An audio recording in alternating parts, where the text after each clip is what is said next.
గారి ఫోటో పెట్టి బీహార్లో మరి ఇక్కడి డబ్బంతా తెలంగాణ ప్రజల డబ్బు తీసుకుపోయి బీహార్లో పెడితే ఏమొస్తుందో మాకైతే తెలియదు అధ్యక్ష. మరి తీసుకుపోయి ప్రకటనలు అక్కడ ఇస్తా ఉన్నారు. మరి ఇక్కడ రిజర్వేషన్లు పాసే కాలేదు, పాస్ అయిపోయినట్టుగా మరి అక్కడ చెప్తా ఉంటే మాకు ఆశ్చర్యంగా ఉంది అధ్యక్ష. అట్లాగే అధ్యక్ష ఇంకో విషయం, న్యాయ సమీక్షకు నిలబడని జీవోలతో ఎట్లా బీసీల జీవితాలు మారుస్తారో చెప్పాలి అధ్యక్ష, ప్రభుత్వమే చెప్పాలి. అట్లాగే నేను అడుగుతా తెలంగాణ రాష్ట్ర సమితిని భారతీయ రాష్ట్ర సమితిగా మార్చుకొని తెలంగాణ ప్రాంత ప్రజలతో పేగుబంధం తెంచుకున్నది ఆ పార్టీ అధ్యక్ష. ఈరోజు భారతీయ రాష్ట్ర సమితి అనే పార్టీ పెట్టి తెలంగాణ సంపదనంతా కూడా ఇతర రాష్ట్రాల్లో దోషిపెట్టిరు సార్ అధ్యక్ష. పంజాబ్ లో పోయి చెక్కులు ఇచ్చినటువంటి చరిత్ర మీది. మీరా మా గురించి మాట్లాడారు అధ్యక్ష. మహారాష్ట్రలో ఒక్కొక్క మీటింగ్ కోసం 100 కోట్లు ఖర్చు పెట్టి ఒక సర్పంచ్ కూడా గెలవని పరిస్థితి ఆ రోజు బీఆర్ఎస్ పార్టీ అధ్యక్ష. ఈరోజు తెలంగాణ అప్పుల కుప్ప రాష్ట్రంగా మారిందంటే మీ ఆలోచన వల్ల. ఈరోజు 8 లక్షల కోట్లు అప్పుడే తీసుకుపోయినటువంటి పరిస్థితి అధ్యక్ష. అప్పుడంగా ఇన్ని రాష్ట్రాల్లో 1000 కోట్లతో భారతీయ రాష్ట్ర సమితికి సంబంధించినటువంటి వారు ఇక్కడి కార్యక్రమం అక్కడ అమలు చేసినట్టుగా చూపేటువంటి కార్యక్రమం చేసి ఈ రాష్ట్ర సంపదను లూటి చేసినటువంటి వీళ్ళ ఈరోజు మన గురించి మాట్లాడే అధ్యక్ష. ఈరోజు మాది జాతీయ పార్టీ కాబట్టి అక్కడికి మా నాయకులు, మా ముఖ్యమంత్రి గారు, ఉప ముఖ్యమంత్రి గారు వెళ్లి వచ్చిన సందర్భాన్ని కూడా తప్పటి విధంగా మాట్లాడితే ఎట్లా అధ్యక్ష? ఈరోజు మన తెలంగాణ సంపద అంతా కూడా ఇతర రాష్ట్రాల్లో పంచి వచ్చింది అన్నట్టు ముఖ్యమంత్రి అధ్యక్ష. ఈరోజు సభ నడుస్తుంది, ఇందులో ఉన్నాం, సభ పారిపోతుంది అధ్యక్ష అంటున్నారు. 22 నెలలైంది అధ్యక్ష రాంది ప్రతిపక్ష నాయకుడు గారు అధ్యక్ష. ఈ రోజు కూడా ఇంత బీసీలకు సంబంధించిన అంశం కానీ కాళేశ్వరం సంబంధించిన అంశం జరగబోతుంది. ఇವರು వారు వచ్చి మాట్లాడే అంశం ఉండే కదా అధ్యక్ష. ఎస్సీ కేటగిరీ వేసినప్పుడు కూడా వారు రాలేదు కదా అధ్యక్ష. వారిదే తప్పు, మాదే తప్పు అధ్యక్ష. ఈరోజు ప్రతిపక్ష నాయకుడు ఉండి సభకు రాకుండా ఫామ్ హౌస్ ఉన్నటువంటి వారి వైఖరి చూస్తున్న ప్రజలు ఈరోజు మేము ఈరోజు అసెంబ్లీ నుండి చేస్తున్న కార్యక్రమం కూడా ప్రజలు చూస్తున్నారు అధ్యక్ష. ఈరోజు వచ్చే రోజుల్లో కూడా ఈ ప్రభుత్వం మళ్ళీ అధికారులు కాంగ్రెస్ ప్రభుత్వం ఇంద్రమరాజ్యం వస్తుంది. ఇంత మా ముఖ్యమంత్రి అన్నట్టుగా ప్రతిపక్షాన్ని కూడా వారి స్థానానికి పరిమితం కాకుండా ఉంటారు అధ్యక్ష. Please KTR 5 minutes please. Speaker sir మీ ఈ సాంప్రదాయాన్ని ఎక్కడ చూడలేదు సార్. జనరల్ గా మంత్రులు ఇంటర్వ్యూని అవుతారు, మరి గవర్నమెంట్ విప్లు కూడా అవుతున్నారు. మా సీనన్న కూడా మంత్రి కావాలని కోరుకుంటున్నా. మా జిల్లా బిడ్డ, మా రాజన్న సిరిసిల్ల జిల్లా బిడ్డ. తప్పకుండా మా లక్ష్మణ మొన్ననే అయిండు, శుభాకాంక్షలు వారికి. మా సీనన్న కూడా కావాలని కోరుకుంటున్నా అధ్యక్ష. భవిష్యత్తులో వారు ముఖ్యమంత్రి కూడా కావాలని కూడా నేను కోరుకుంటా ఉన్నా అధ్యక్ష. అధ్యక్ష నేను కాంగ్రెస్ ప్రభుత్వాన్ని సూటిగా అడుగుతా ఉన్నా అధ్యక్ష. పార్లమెంట్ లో చేయాల్సిన చట్టాన్ని ఇక్కడ చేస్తే ఎట్లా మీరు లాభం చేస్తారు, ఎట్లా బీసీలకు న్యాయం చేస్తారు, సమాధానం చెప్పండి. నెంబర్ 1. రెండవది, మీరే 5 గొంతుకులతో మాట్లాడుతున్నారు, 5 నాలుకలతో మాట్లాడుతున్నారు.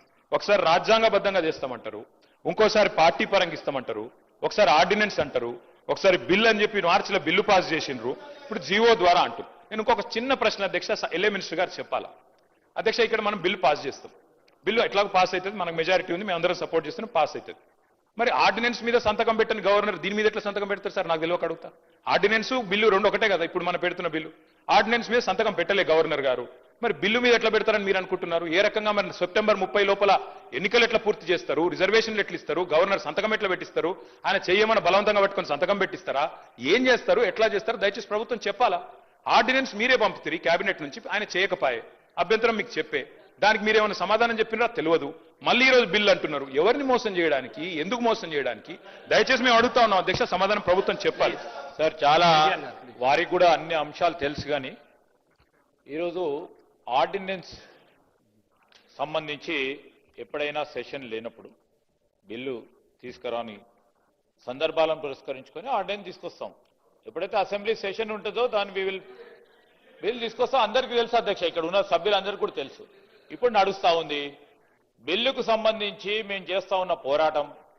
వారు పైన మాట్లాడుతూ ఉన్నారు, కానీ మా పోరాటంలో వచ్చి పాల్గొనలేదు. ఎప్పుడు మేము పిలిచినా కానీ ఈరోజు మేము గవర్నర్ గారికి పంపించి మళ్ళొకసారి ప్రస్తావన తీసుకొస్తాం అధ్యక్ష. మనసు మారుతుందని ఆలోచనతోనూ పాజిటివ్ దృక్పథంతో పోతా ఉన్నాము. రెండవది, ఈరోజు కూడా మీరు సుప్రీంకోర్టులో సార్ మీరు ఏనండి, సుప్రీంకోర్టులో గవర్నర్ గారిది, ప్రెసిడెంట్ గారికి సంబంధించి రాష్ట్ర ప్రభుత్వాలకు సంబంధించిన బిల్లులు వారికి సమర్పించినప్పుడు సమయం ఎంత తీసుకోవాలి, దాని సందర్భాన్ని పురస్కరించుకొని మొన్న తమిళనాడు కేసుకు సంబంధించి ఒక సుప్రీంకోర్టు నిర్ణయం తీసుకున్నది.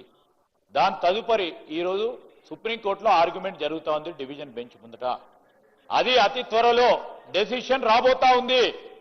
We are expecting a decision very soon. 9th నాడు కంక్లూజ్ అవుతా ఉంది. మేము ఈ విధంగా పాజిటివ్ పోతా ఉంటే ఎప్పుడు నెగిటివ్ ఆలోచన చేసే ఆలోచన ఉండకుండా ఇప్పుడే అక్కడ కూర్చున్నారు.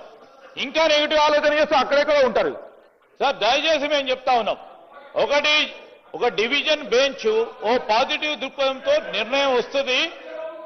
గవర్నర్ గారు కూడా అదే విధమైన ఆలోచనతోని ఈ రోజు బిల్లు ప్రవేశపెట్టిన తర్వాత మూడ్ ఆఫ్ ద హౌస్ అని ఎందుకు చెప్తా ఉన్నారు ప్రభాకర్ గారు అనేక సందర్భాల్లో? గవర్నర్ గారు మూడ్ ఆఫ్ ద హౌస్ చూడాల్సిందే. అందుకోసమే వీరు ఈ విధంగా మాట్లాడుతూ ఉంటే గవర్నర్ గారిని మళ్ళా ఇంప్రెస్ చేస్తా ఉన్నట్టు, సమ్ నెగిటివ్ కనోటేషన్స్ ఇస్తా ఉన్నట్టు కనబడతా ఉన్న సందర్భాన్ని కనబడొద్దని పొన్నం ప్రభాకర్ గారు ఇప్పటికే 4 సార్లు చెప్పారు. ఈరోజు వారికి సంబంధించి ఇప్పుడు ప్రభాకర్ గారు చెప్పింది మూడ్ ఆఫ్ ద హౌస్ చూసి గవర్నర్ గారు కూడా దీంట్లో మొత్తం యావత్ రాష్ట్ర ప్రజానికానికి సంబంధించి మొత్తం మంది శాసనసభ్యులు కోరుతా ఉన్న సందర్భం దృష్టి పెట్టుకొని తప్పకుండా పాస్ చేస్తారు అనే నమ్మకంతో పోతా ఉన్నప్పుడు గవర్నర్ గారు పాస్ చేయడు, చేతులు పట్టుకొని రాయమంటారా?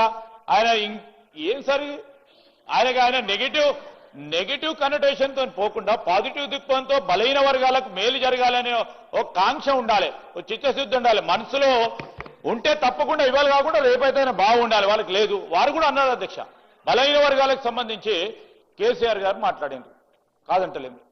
ఈరోజు అదేవిధంగా బీసీ సప్లాన్ గురించి 2014లో 2-3 మార్లు మాట్లాడిండ్రు. మేము లేకపోవచ్చు, ఇక్కడ ఉన్న ఇతర గౌరవ సభ్యులు ఉన్నారు. ఇక్కడ బట్టి విక్రమార్క గారు ఉన్నారు. ఈరోజు మేము చెప్తా ఉన్నాం 2014లో బీసీ సప్లాన్ పెడతామని ఇదే శాసనసభలో అదే పార్టీకి సంబంధించిన నాయకులు మాట్లాడటం జరిగింది అధ్యక్ష. ఈరోజు మేము సైంటిఫిక్ గా ఎంపరికల్ డేటాను కలెక్ట్ చేసుకొని మరి పోతా ఉన్న సందర్భాన్ని ఇవాళ కాకుంటే రేపో ఎల్లుండో దాన్ని తప్పకుండా చేసి తీరుతాము.